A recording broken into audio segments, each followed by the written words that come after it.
All right. Hello, everyone on YouTube. We are getting set up on multiple platforms. So if you're joining me live, let me know where you are from.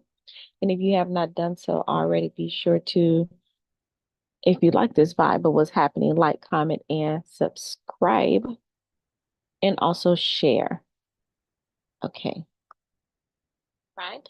Hello, everyone on YouTube. We are getting set up on multiple platforms. So if you're joining me live, let me know where you are.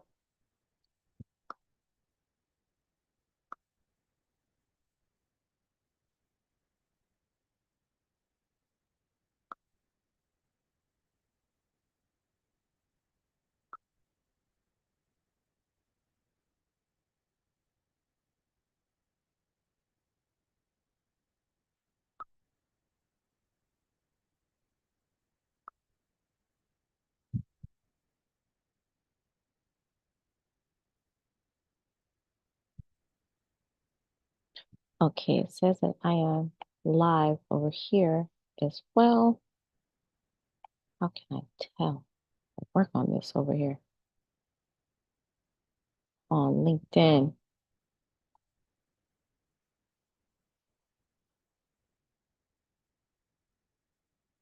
Maybe I can't see it.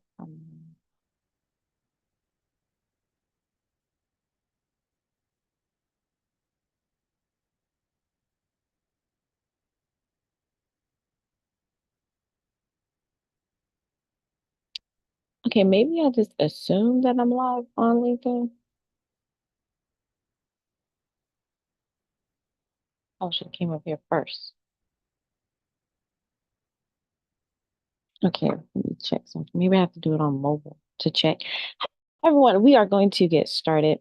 I just want to make sure that I am on, I'm doing something different. I'm expanding. So I never do anything that if I tell you all or encourage you all to do something, I do it myself as well. I don't know how to tell if I'm on. Oh, I am. Goodness gracious.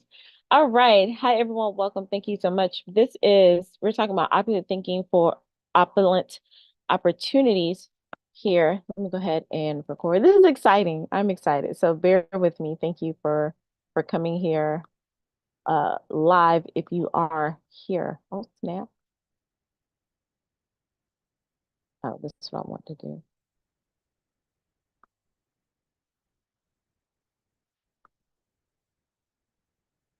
All right. Hello, everyone. Thank you so much for joining me today. I am Dr. V or Vernita, the Brilliant Solutionist, and it's a whole lot that goes with that. So we're going to jump in. If you are new to me, if you want to know what the series is about, you can go to my YouTube channel and watch the first one, or you can watch the second video where I laid the foundation of why are we talking about this, and I'm using the framework of the 8 standards for mathematical practice. I'm not going to teach you any mathematics, but I thought it was important for me to use a framework so you can anchor this teaching. So a question that I have for you was, when was the last time you actually had a major problem that was going on in your life? And in your life, there are 15 areas of your life. I know we say personal and professional, or personal and business, or life and business, but business is included in there, and your career as well. So when was the last time in one of those 15 areas of your life that you had a major problem and you actually solved it? For some of you, if I know you, it's probably been like either when you were coming out of college, or if you went to college, or if you were somewhere in your career. But I'm maybe probably about 70% of you have not solved a major problem. That doesn't mean you haven't had problems. I'm talking about solving them since those times. So just let me know. Think about it and then put it down in the comments below. I know for me, I haven't had a major problem to solve. And I was like, wait a minute, this is what you do. You were trained to solve problems, right? Hence, solutionist. You solve problems. But the mathematical practice that we are going to focus on is the first one today. And that one is make sense of problems and persevere in solving them. The mathematical practices were used way back like in 2020, 2010, when they came around for the Common Core State Standards. Regardless of how you feel about them, they were standards for how students are to think about mathematics, because thinking is a real thing. I won't go into my soapbox about, why people shouldn't be upset about that. But I want to apply this in real life. So it is make sense of problems and persevere in solving them. And I'm going to talk about three areas: personal mastery. I am also going to talk about your mindset, but it's not going to be what you think. And then we're going to talk about leadership.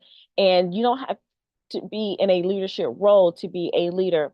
Leadership is a skill that you can develop, it's not just a title. In personal mastery, we can all work on that. And then in the big umbrella, it is personal leadership. So what does it really mean to make sense of problems and persevere in solving them? So it's really understanding the problem, exploring different approaches, and sticking with it until you find a solution.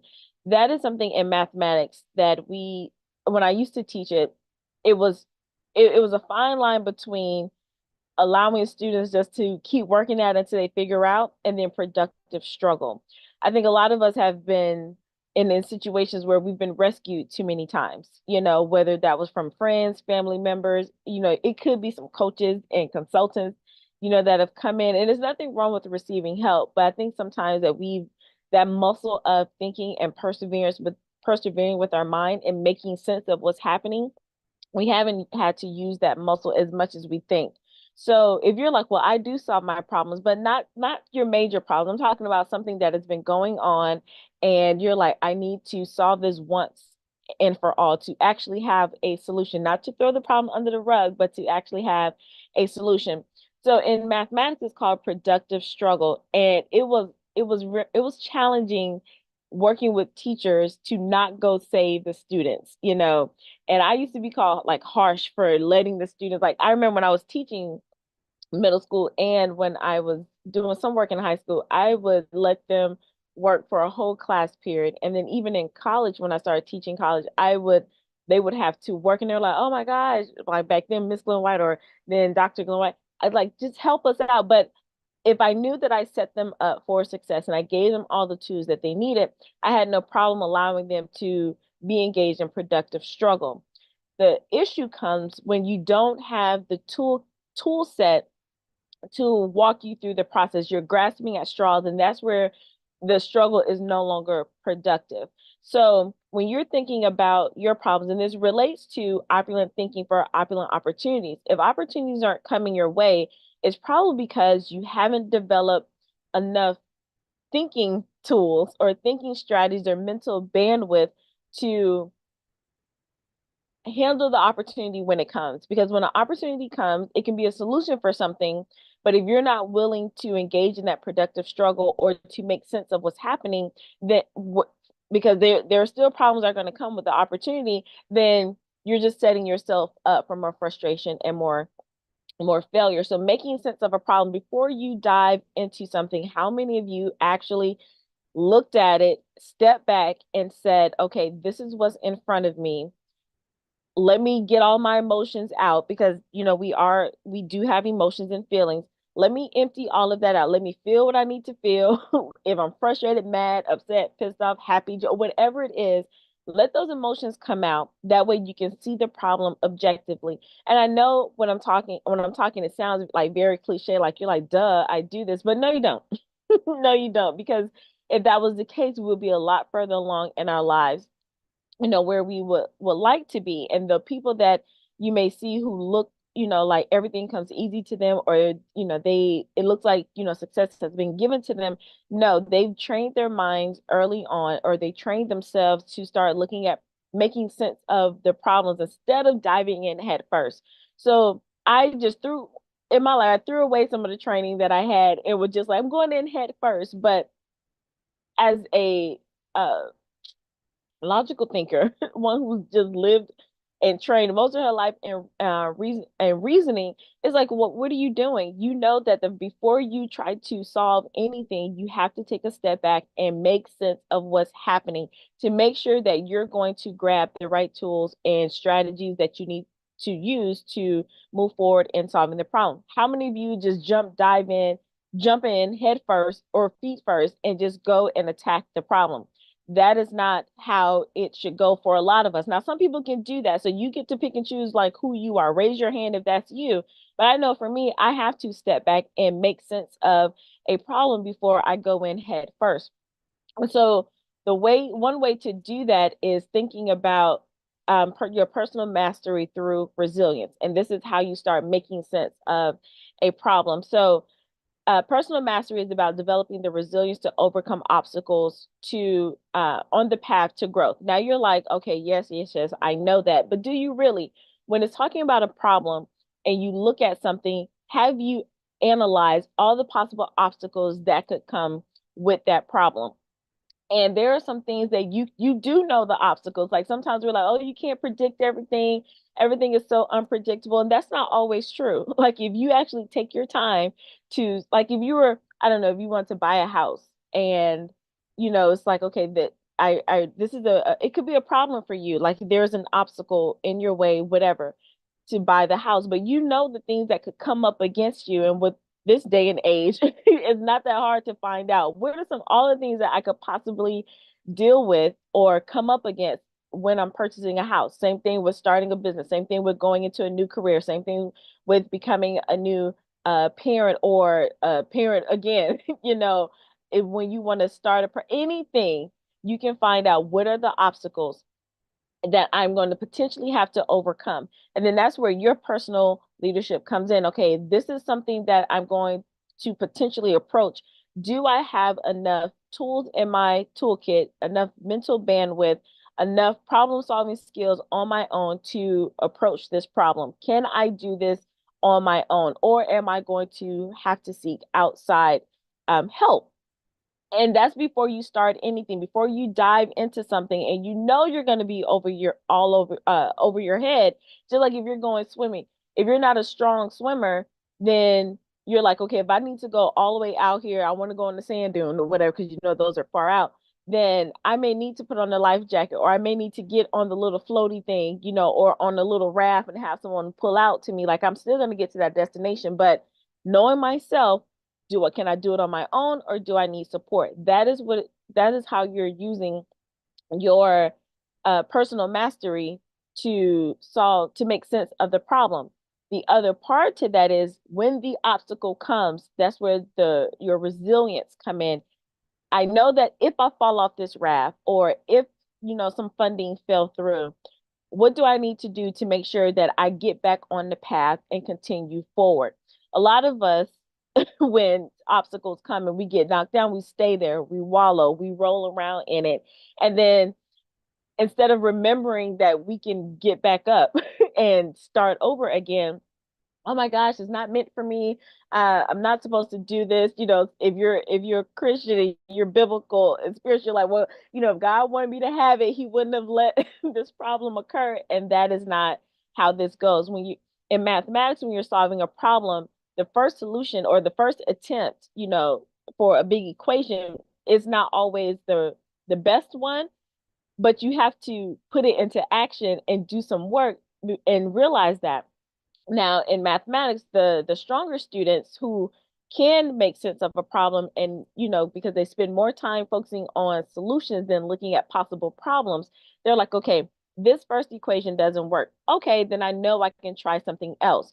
How many of you, when a problem has occurred, once you do one thing, you're like, you know what, that's it, I give up, instead of, okay, this particular thing didn't work for me, let me try something else. And that is where your resilience come in. It's like, let me try something else. In mathematics, if you've ever done an equation, when you do the first step, that doesn't solve the problem. There are multiple entry points and multiple steps that you take to finally solve the problem, to get the solution. And I know even if you've never liked mathematics, you can apply that into any of the subject areas. And a lot of my analogies are education based, hence my background. But a lot of things, for whatever reason, once we got out of that environment, we think things are supposed to just work automatically, and that's not the case. We have to remember that all of the problems, there are solutions, but there are steps that we must take in order to do that. And so I know that we talk a lot about failure, but And one of the videos I talked about, if you start looking at things more of an experiment, just like solving a problem, it's an experiment. It's not life or death. So if something doesn't work, if it is a failure, now you know it doesn't work. And I know things sound cliche, but they keep sounding cliche because we keep ended up in the same situation. I believe once this is no longer a problem, then we won't have to say these cliches anymore. So failure, I don't know why people have been trying to avoid failure like it's a bad thing. Like how else are you supposed to know that something is not going to work? Unless you do it and find out it doesn't work, and then that should be okay, great.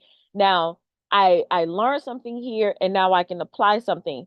If you stop trying to avoid the failure, if you stop trying to spend so much time trying to find the right solution, and there are times to do that, but let me slow down. If you spent more time understanding the different pathways to solve a problem versus, you know, going at something just one way by itself until you just keep working at it just this one way, that those are two different things. That's not productive struggle, that's frustration, and you probably do need to give up on that particular thing. A lot of people give up because they're like, I approached it this one way. So let's use the house situation. Maybe it was, I tried to do this conventional loan. I don't have the deal fell through or whatever because I don't know all the details, but you know what I'm saying. And it's like, well, maybe you don't need that type of loan. Maybe it's another type of loan, or maybe seller financing, or maybe there's a grant. There are different ways that you can approach. There are multiple ways to get a property, right? But if you're only focused on, let's say you need your 20% down payment, and you're like, I don't know where this is going to come from, and you're only focusing on that, and you're like hustling, scraping, saving all you can, and then you're only focused on that, and you're like, well, it's not meant for me to get a house because the pricing increases and blah blah blah blah blah, and then now you're frustrated, but you keep going in this one direction. That's not making sense of a problem and persevering and solving it. That's just frustration, and you're overwhelmed, and then that attacks your mind, and then you spiral. But if you, when you wanted to buy the house and taking the time to say, you know what, let me step back, even if friends and family say that this is not the conventional way, you have set yourself up to know that these are all the possible things I can try, if I want to get this outcome. If the traditional route doesn't work, I'm a little bummed out, but I'm resilient, so I can bounce back and move forward with that. If this one doesn't work, because something is going to work. Marie Forleo wrote the book, Everything is Figure Outable, right? And of course, there are some things, because, God is God, and some stuff we just won't understand. But 99% of the things, everything is figure outable, and you can figure it out. And that's the basis of making sense of problem and persevere and solving them. The other thing is mindset. Now, not mindset in the way that you think, but this is the AI mindset. And I talked about this in a previous video, adaptive intelligence. And I talked about that as more of expanding your capacity. And I broke that down in another video, but this is really framing and reframing a problem. Yes, it is a lot in the personal development space about reframing, but before you can start moving forward and you get that initial setback or that failure, you do have to, for a lot of us, you have to reframe that in your mind of, okay, this is not about me. I can't take this failure personally. I didn't fail. The approach that I took to solve this problem, that failed. And so when you reframe it, then that allows you to continue to move forward.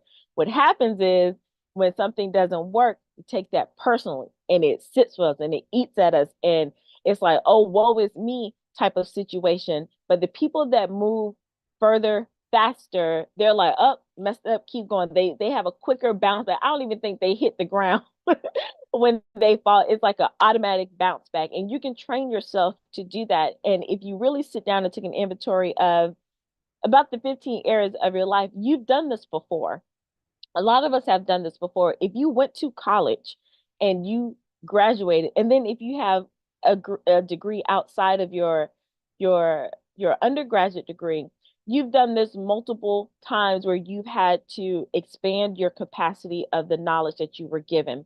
That it wasn't so much about dumping more information in, like, college, especially once you get in your major, even if you go and get additional degrees in that field, there's really nothing, brand new. It's just a deeper dive. So you're expanding your capacity to understand that information and make better decisions moving forward.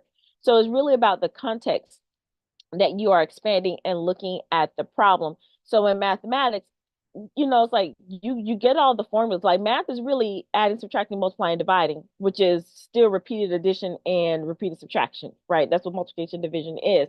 So it's nothing really new, but you're expanding your context or your understanding of the subject matter, so you have more in your toolbox to approach the problem. So the same thing in life, like when I go back to the college example, when you're taking all of these classes, even if they feel disjointed, right, is really just expanding your mind and expanding your container, and so that you have additional resources to pull from.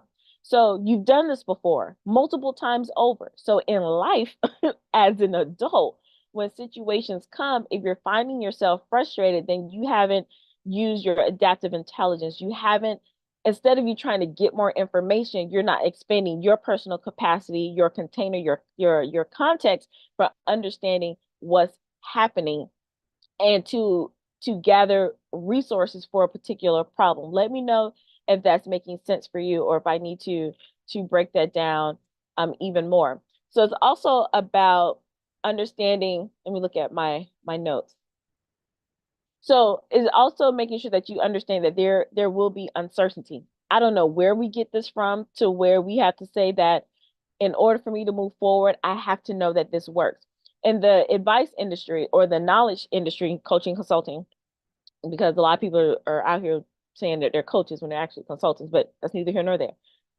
In the advice industry or the knowledge space, for some reason, when people are saying that they want to move forward and invest, and if they sign up with programs, and I've been on, I've had calls with clients, I've been on sales teams with some pretty big people, and the thing that they'll say is, well, I just want to make sure this works. Before I do anything, I need to know my return on investment. I need to make sure that this works. But the interesting thing is, and I'm speaking to a lot of people that went to like college, or even I think in the corporate space, you can say that you can do this too. Um, a lot of us didn't really say, before I apply to college, I have to make sure I graduate. I'm pretty sure a lot of us didn't. It was like, okay, I'm gonna go to college, and you just had this expectation of graduation. You didn't know for sure. You were like, okay, I'm just gonna go. When you were starting your job, I'm pretty sure let me know an example. I'm gonna stick with the college one, because that one, it's like you just went, you may have had a major, but you weren't sure of everything. It's very few people that say, this is what I'm gonna major in, I'm gonna be done, and it's gonna go exactly like this. There was a lot of uncertainty there, but we took those leaps. Like a couple years ago, I made a post, like it said, like, don't let your teenage 20 or something beat your 30, 40, 50-year old you, right? So you weren't that certain in a lot of situations. If you are a parent, and I'm pretty sure that you didn't have everything laid out when that child came into the world, and it was a lot of uncertainty, but guess what? You still went in. Same thing if you a marriage or a partnership. A lot of people who are successful in business, like real successful, they just jumped in. I don't know. I mean, they had an idea, but it wasn't like, I'm not going to start this until I know for sure that this is going to happen. But for some reason, maybe because we've been burned in situations, like, unless I know for sure that this is going to work, I'm not even going to try it. And you're doing yourself a disservice, because that's not how you make sense of problems and persevere in solving them. That is not how, the biggest things in the world happen, the biggest innovations in the world happen. This is not how the biggest milestones in your life will happen. Uncertainty has to go with that. So when you reframe your mind and understand that there will be uncertainty, but I've built my capacity to the point where I've taken in the knowledge, the resources, and I'm able to make decisions based on what comes my way, based on the information that I'm given. And I can communicate that decision. And then that makes you more powerful as a person. Like, that's where you do step into your personal power, your personal mastery, and you've empowered yourself. That's the way you have to start thinking in your mind when you are approaching problems. Now, little kids can do this. the standards for mathematical practice. This one starts in kindergarten. So you have 4 and 5 year olds knowing how to make sense of problems and persevere in solving them. And that should sting you a little bit. And I'm doing that on purpose because I'm talking to myself too. So if we can teach 4 and 5 year olds, in some cases 2 and 3 year olds, depending on the environment, if we can teach them how to make sense of a situation and then gather information, make decisions, empower them to make decisions, and you keep working until you solve this problem, then why don't you think you can do that? So then the third area is leadership. That's where you take your resilience and your capacity, and now you step into the role, and it's knowing how to thrive in the uncertainty. That's the sweet spot, actually. That's really the fun spot when you're not so caught up in it has to work, but enjoying the entire process. And sometimes that used to just get on my nerve. Like enjoy the process. Like, no, this process is stupid. I want to get to no, enjoy the journey. No, let me get to my destination, right? But when you reframe that and you're like, this is fun. I'm learning more about myself. I'm gathering information either for me to help someone else, or when I get into the opportunity that's going to come my way, I am going to thrive. So whatever situation that you're in now, this is where you take all of that and you put it in your toolkit, and then now you become the leader. You drive that ship of uncertainty, and what a fun ride it can be reframe if you frame it that way.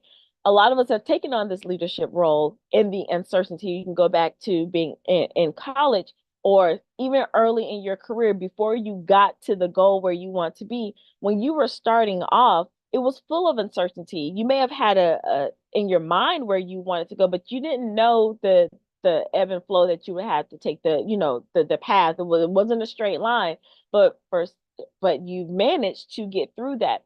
A lot of that was done unconsciously, but what needs to happen now, especially if you want those bigger opportunities to come your way, now you have to be intentional about your personal leadership. Now you have to be intentional about the resources that you're gathering, even if like you sign up for a program or to work with someone and you're like, well, I don't see the results right now. Don't go into it like that. You know what? Let me go ahead and gather this. I'm drawn to this person to work with them or to learn what they know for whatever reason. And I'm going to take that because I know a bigger opportunity is going to come. So when the bigger opportunity comes, then I'm going to be ready for that, and I'll be able to thrive in that uncertainty instead of just managing to survive in it, and I'm struggling, right? So in Ecclesiastes chapter 3 is a time and season for everything. It may be your time to get planted, get rooted down, to learn some things. And I know that can be a frustrating part, especially if you're in the business space and you're like, I want to make additional money. I want to leave my job, which you really need to stop saying that. Like, stop trying to start a business because you want to leave your job. And there was a clip I saw of, I think it was Akon talking about Eminem. And when Eminem was starting his rap career, he worked that like a 9 to 5 job. I think Akon said that he was late to the studio. He came around like 6 o'clock, PM, and was like, "Yo, where's M?" And they're like, "Oh, M's gone for today." So he called him. He was like, "Well, M, where you at?" He was like, "I'll be back at 9 o'clock in the morning." So he was like, "Okay." So then Akon said he got there a little after 9. He was like, "Well, let me see what this is about." And they said M was already in there talking and doing his thing. And then when 1 o'clock came, he was like, "All right, I'm about to go take a lunch break." Took an hour, came back, 2 o'clock, started doing his thing. And then Akon was like it started to be like 5 o'clock, and M stopped mid verse, stopped recording and said, "All right, I gotta go." And so he set up his, and if you know Eminem, this major star, it was 9 to 5, right? So, and if you talk to any other like different business owners or entrepreneurs, you know that they don't work I mean, they have a skill, or they discipline. That's what I'm trying to say. They discipline themselves to work at a certain period of time. So that was my soapbox. Stop trying to do something to get away from your 9 to 5. If you're still in that situation, learn to hone that skill of discipline and learn whatever you need to learn while you are there. So when the opportunity for you to come to start the business, grow the business, or get another job, whatever it is, you discipline yourself and you have that resource. All right, let me get back on track because I was like, stop saying, you want to do something and leave your job. I forgot where I was going, but somebody needs to hear that tangent part that I was talking about. But it's really about you being the leader, being intentional about that. So when those opportunities come, because, oh, there's a time for you to be planted. Thank you, Jesus. There's a time for you to be planted and rooted down, and you may not know why you're learning and things are not happening. Like, why aren't you seeing the harvest? Why are you still in this dirt? Why are you still in this space? Because if you get deeper roots, and I know I've been in this situation, if you dig down in the roots, and I know it can take years, all the way down, when the opportunity comes, just remember, I think it's the Chinese bamboo, where it takes, I think, the first 4 years, it's like I don't see anything happen. It may be like an inch above ground, but the roots are so deep. In year 5, it just skyrockets to like 4 or 5 feet or something like that. But you're like, oh, it was an overnight success. No, it wasn't. It was the roots. So part of making sense of problems and persevere in solving them is to make sense of where you are and understand that you're probably building a deeper root system that's also in that reframing. So let's say, you know what, I hear you, Dr. B. I don't care anything about that. Why should I make sense of problems and persevere in solving them? Why can't I just go get the opportunities? Well, first of all, opportunities either come to you or you either catch them, and I told you where I got that from in the previous video. You either catch them or you create them. You capture them or you create them. And so that's not mine. I think it was from Liz J. Simpson, and she got that from one of her mentors, but I quoted her because I don't know who she got it from. So there could be opportunities that are right there in front of you, but you haven't shifted your perspective. You haven't and gather the necessary resources so you can see that opportunity that's right there in front of you. Or you don't have the resources that you need. You don't have the personal leadership that you need to go and capture the opportunities. Everything is not going to just come fall in your lap. You got to go and get some of them. Sometimes you are the lighthouse with the light and you're drawing people in, and sometimes you are in that raft going and to the lighthouse so you can go and be in that space. All right. So what happens if you're like, I don't care. I don't want to focus on my personal mastery as far as the way I approach things. There's a study overall, and we've heard this: 80% of people abandon their New Year's resolutions by February because of inadequate problem solving approaches and lack of resilience. But did you know that only 8% of people actually like follow through with their goal setting? Like when they write down their goals, only 8% of the people that write goals and do all of this that we do, vision parties, vision boarding, all of that, only 8% of people actually accomplish their goals. And then within that 8%, only about between 5 and 10% of those people are accomplishing goals that are aligned with their true purpose in life. Because you can accomplish goals just to accomplish them, and they have nothing to do with your purpose and fulfillment. It was like something I want to do, right? So this is why it's important for you to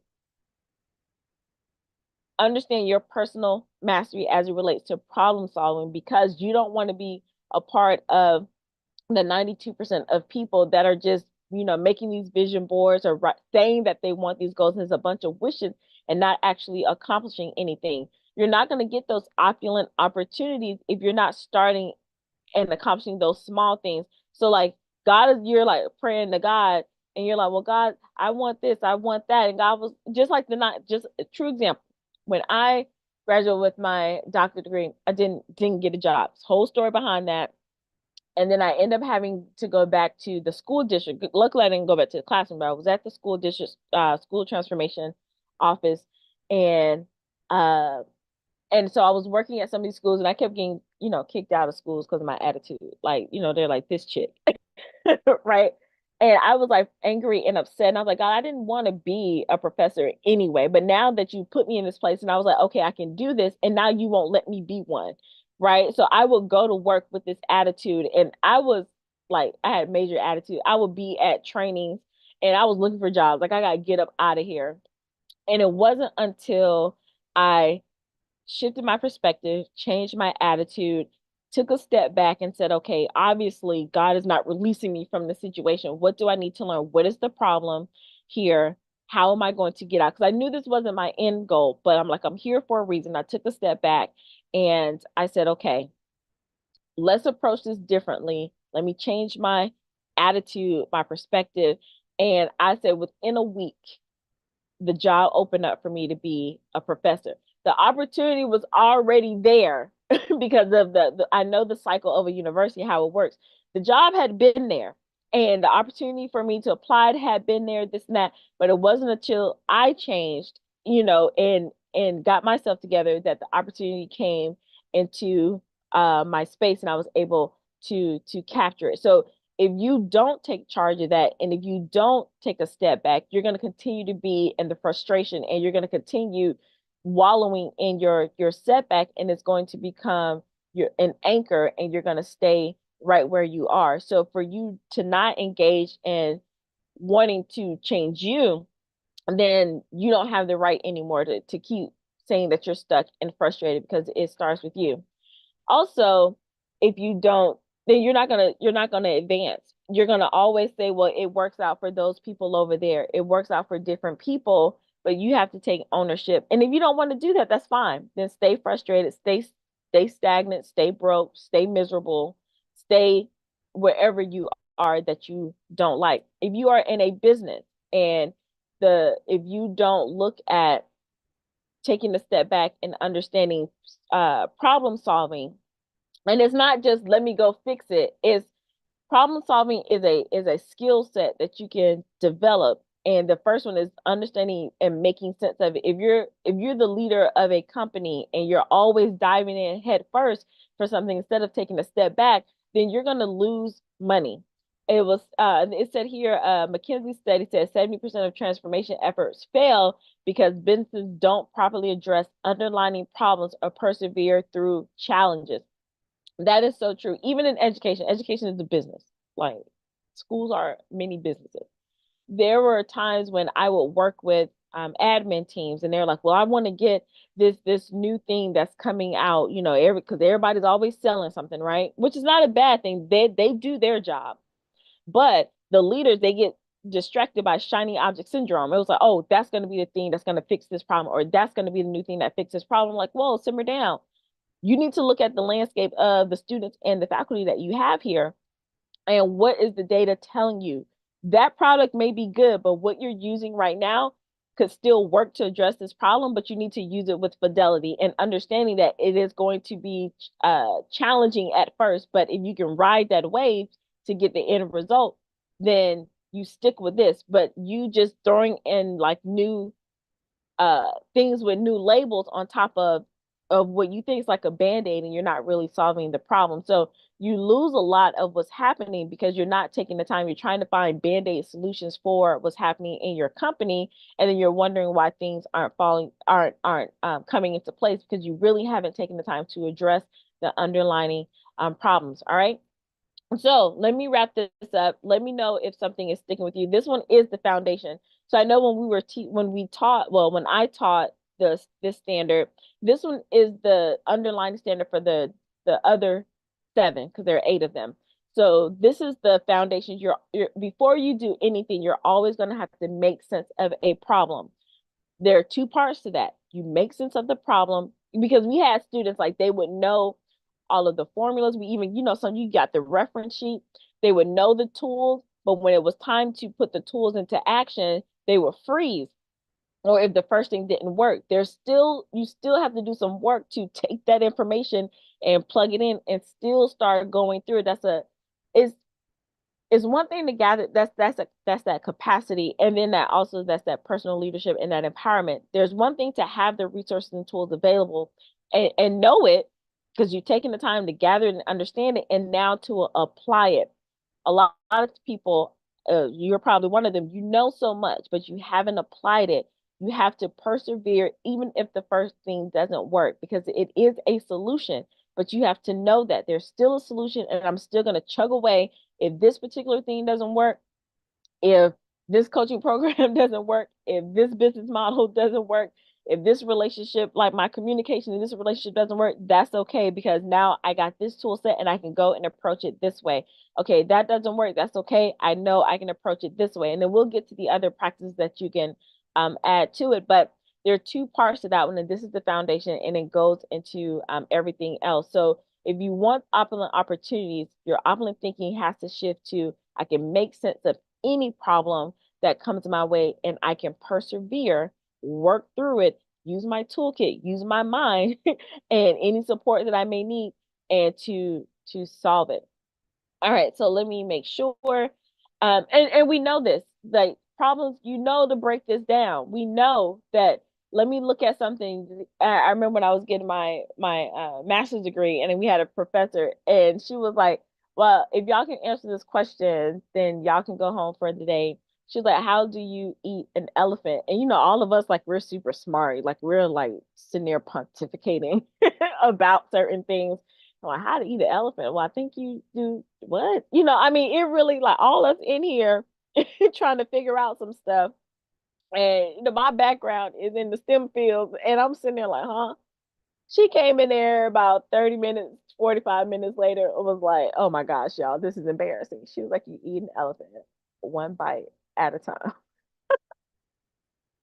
So this is what I'm talking about. It's like so much stuff that we know, but this is where if you want to go to your next level or even quantum leap, you have to pull down that information.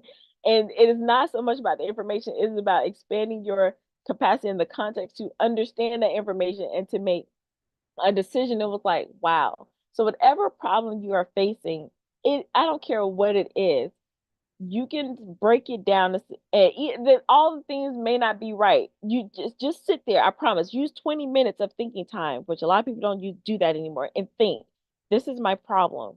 What are Let me just write some stuff out. Like let me break the what is this problem? Break it up. What is it? What is it? And then you start with your different entry points. That's the beautiful thing about mathematics. It can There are a lot of times only one right answer. But all that stuff in the middle, the different approaches and the formulas and the breakdowns, there are so many ways that you get into we call them entry points. There's so many ways to enter the problem where if you are a high level thinker, you may come at it one way and it may take you 2 to 3 steps to solve it. But if you're not as sophisticated, and it's not a bad thing, it's just it just may take you longer, which is fine, but it may take you 8 steps. But if you're the 8 stepper, you can't look at the 2 or 3 stepper and think that you're you're missing out on something or that there's something wrong with you. No, you just take more steps, but you still get the same solution. And that's another thing that we have to understand, that you make sense of the problems your way and persevere in solving it so that you can get the solution that best works for you. All right, so that's all I have for you today. Let me know what resonated with you as we've gone through that. And yeah, let me know your thoughts below if you want to take a deep dive. This is just an introduction. I have like a whole deep dive lesson. I can talk about this, but I won't because this series that I thought was just for October, but it's going to go into November. I really want you to understand this because as you are moving forward and trying to do anything in your life, career, business, and I say life, those 13 areas because business and career are part of that, but anything in your life that you're trying to up level, I want to make sure that even if you don't decide to work with me, you do have a foundation of where you go get support and you equip yourself. That's my whole thing about making sure that you are personally empowered to make decisions. So when you do get into these containers, you're not starting from ground zero, or you're not getting into a place where someone knocks you off guard and you feel like you don't have anything to offer and to bring, and you're, like I said, you're starting from zero. These are the things that I've experienced, especially moving from an employee to in the entrepreneurial self-employment space. It's a whole thing that happens, and I don't want you to have to start from ground zero and fall flat. So if you start, because I believe you are your first coach and consultant, if you can start with yourself, and then when you do get that support, from another mentor or an advisor, coach, or strategist, then you catapult instead of staying where you are. So the first thing is making sure that whatever problem you're facing, you sit down, think about it, make sense of what's happening, and persevere and solving them. All right, this is my grandmother. I have to take this call. She is coming back from California because we had a death in the family. So I want to make sure I take that. Thank you all so much for, wait, let me see. Hey, Grandma, hold on for a minute. Okay. Thank you all so much for listening and learning with me. And wherever you are, whether it's beginning of your day or ending your day, remember to be well, to be empowered, to be bold, and to be brilliant. Until next time, bye.